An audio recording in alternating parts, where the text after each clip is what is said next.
Hi, I'm Dr. Bertice Berry, and I want to tell you a story. A few days ago, our dog, the family member, Othello, went missing.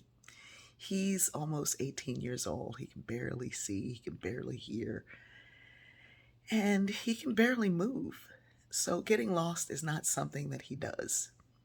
We can open our door and let him out, and he wanders around, and he's not going to go very far. We're real fortunate that we live in a wooded area with land, a good deal of land, and trees, beautiful old ancient trees in the marsh, the river. It's beautiful. And so Othello and his younger brother, who's like 14, dog years and people years, um, he goes with them. But this time Jack came back and Othello did not.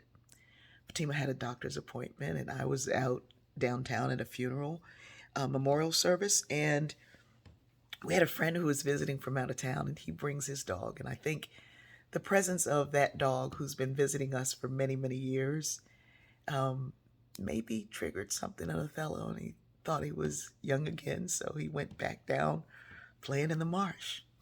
We looked all over the place. I looked down there and fell on my way down there, and I could hear some splashing, but I thought it was the tide coming in. Now, the area we live in is a part of the original Field Order Number 15, which was a part of that parcel of land that was to be allocated to newly freed blacks right after the Civil War. We were to get 40 acres and a mule. It didn't happen. But when I found out that this was that land, I said, well, I can get a few. So, anyway, that's where we live. Fatima came back and she was helping me in the search. The neighbors were all helping in the search. And I said, I sense that he's down there. So she went down and she found him. She came back and he ran off from her, and she had to go find him and wrangle him. And he comes back caked with mud and just happy.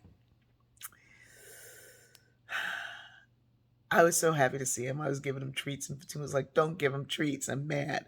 Like, no, I'm so happy he's here. I was so worried that maybe he had gone and found his final place. I've been thinking about this for days because Othello was lost in his own backyard. Some countries it's called a garden. And so many of us have been lost in our own backyard. I don't mean the physical space.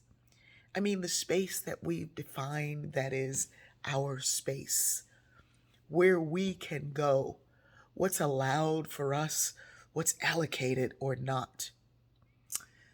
It's time that we step beyond that we don't get so lost in the definition of ourself, of the way that we've been defined by others, of what somebody can see for you. It's time for us to stand up and to answer when our name is called, to respond to the goodness that life is sharing, that we step up and step into who we truly are, not regressing in a childhood self that says, this is what I want to do, I'm playing, but that we step up and claim and reclaim that which was allocated but taken away. There's a bigger life and a fuller life. And as I often say, if you ain't dead, you ain't done. Stop looking for a place to sit down and die and reclaim the life that you still have. I love you.